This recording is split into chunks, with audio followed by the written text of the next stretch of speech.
favor say aye. Aye. Those in favor say no. No. It's the opinion of the chair that the ayes have it and the resolution is agreed to, and without objection, the motion to reconsider is laid on the table. P is recognized. Thank you, Mr. Speaker. Mr. Speaker, I yield 2 minutes to the gentlelady from the great state of New York, Nicole Malliotakis. The gentlewoman from New York is recognized for 2 minutes. Thank you, Mr. Speaker. We've heard from my colleagues the reasons why the Representative Omar should be removed from this committee, but I feel like all the reasons have not just yet been stated, which is why I rise to add for the record.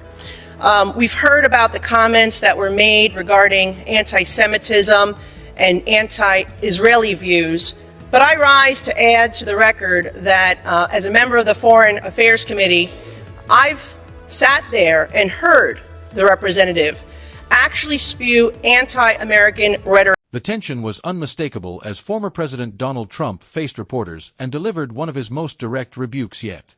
When asked about the censure of Representative Ilhan Omar, Trump didn't hesitate. He declared that Omar shouldn't just be censured, but impeached. He called her record in Congress a disaster, questioning how someone who fled a war-torn nation like Somalia could turn around and condemn the country that gave her freedom and opportunity. His words sent shockwaves through Washington. Supporters hailed his candor, while critics accused him of going too far. But Trump's message cut through the noise. In his view, Omar had crossed the line of respect and gratitude that every public servant owes the nation they represent. His tone carried both disbelief and frustration, mirroring what millions of Americans have felt as Omar's controversies continue to unfold.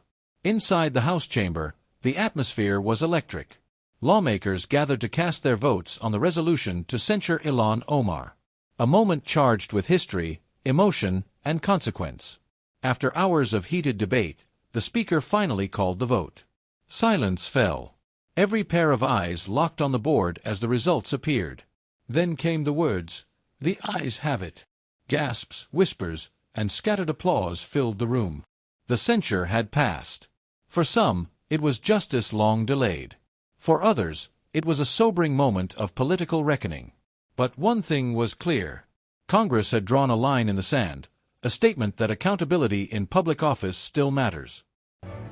I've been in that committee room where the representative equates Israel and the United States to Hamas and the Taliban. Absolutely unacceptable for a member of that committee. I've also heard the representative equate that it is the United States' fault that there is turmoil in Venezuela. That is not because of the oppressive socialist and communism that has spread throughout Central and South America and Venezuela at the hands of the Maduro and Hugo Chavez regimes. That is unacceptable. And as a New York representative, to hear the representative belittle, to try to diminish the worst terrorist attack on United States soil on September 11, 2001, as some people did something, that is unacceptable as well. And I hold the same standard for this side of the aisle that I do the other, because when another colleague on my side said something about 9/11, I also voted to have her removed from the Education Committee because I thought that was inappropriate. So I'm being consistent here, and I hope my colleagues will do the same to show that this is about consistency and accountability, because we should not have an individual with those views on the committee that is tasked with representing our country and our Congress to foreign nations. New York Representative Nicole Malliotakis followed with one of the most powerful speeches of the day. She spoke with conviction, recalling her time in the same committee rooms where Omar once compared the United States and Israel to Hamas and the Taliban. Remarks Malliotakis called shameful and dangerous. Her voice carried authority as she defended America's values and allies, reminding the chamber that Omar had repeatedly blamed the U.S. for crisis caused by failed socialist regimes abroad. This wasn't performance, it was principle. Malliotakis spoke as a New Yorker who still carried the memories of 9/11, demanding a return to moral clarity in Congress. Her words reignited one of Omar's most infamous statements, the phrase, "Some people did something," when describing 9/11. To many, It symbolized detachment and disregard for one of the darkest days in American history. As Maliaki spoke, that pain resurfaced, raw, unresolved, and unforgettable. Lawmakers felt it. The nation remembered. It wasn't just about a sentence spoken years ago. It was about empathy, patriotism, and respect for those who lost everything. For countless Americans, accountability for that moment still remains unfinished business. The gentlelady yields back. The budget. Whereas Charlie Kirk was a lifelong advocate for freedom of speech, civil political discourse, and the political engagement of youth. Whereas Charlie Kirk was a man of deep faith, a husband, and a father to 2 young children. Whereas on September 10th, 2025, Charlie Kirk was assassinated on the campus of Utah Valley University while exercising his First Amendment right to freedom of speech. Whereas on September 11th, 2025, one day after the assassination of Charlie Kirk, Representative Ilhan Omar gave an interview on Zateo's town hall with Mehdi Hassan in which she smeared Charlie Kirk and implied he was to blame for his own murder. Whereas on September 12th, 2025, 2 days after the assassination of Charlie Kirk, Representative Ilhan Omar reposted a video on X, formerly known as Twitter, which disparaged the character of Charlie Kirk and those mourning his death.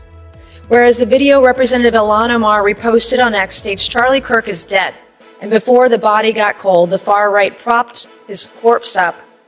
The official House resolution read like a moral indictment. It laid out in detail Representative Ilhan Omar's decision to repost a video mocking Charlie Kirk just days after his assassination, calling it reprehensible and a disgrace to the dignity of Congress. The resolution demanded her removal from all key committees and urged a formal public censure on the House floor.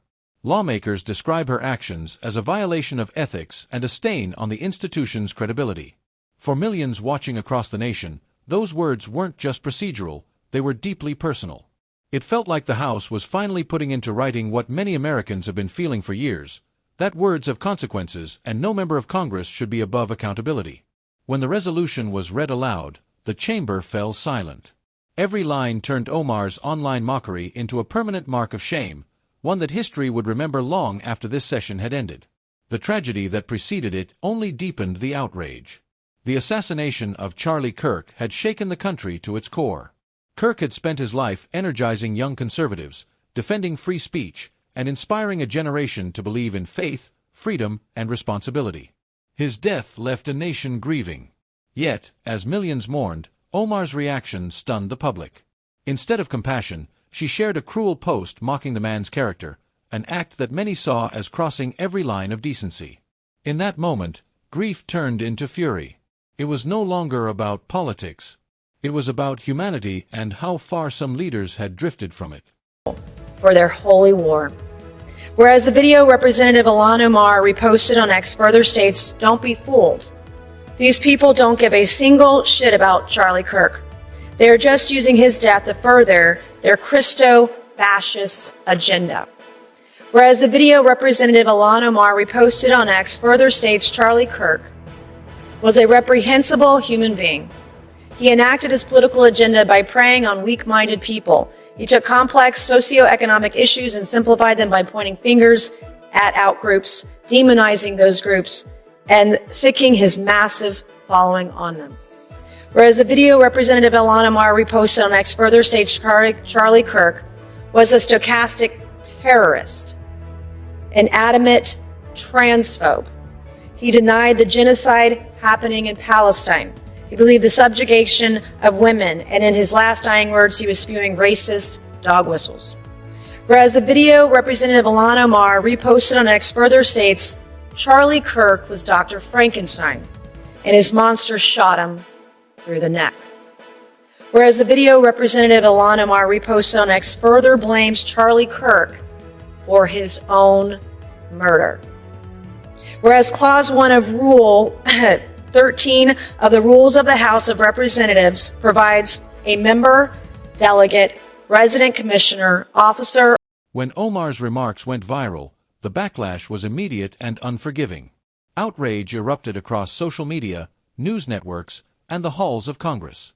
Hashtags demanding her removal dominated every platform. Commentators called her words a disgrace. Citizens called them unforgivable. Even some Democrats quietly admitted the situation was impossible to defend. Yet Omar stayed silent, offering no apology, no explanation. That silence spoke volumes. To the public, it sounded less like strength and more like arrogance.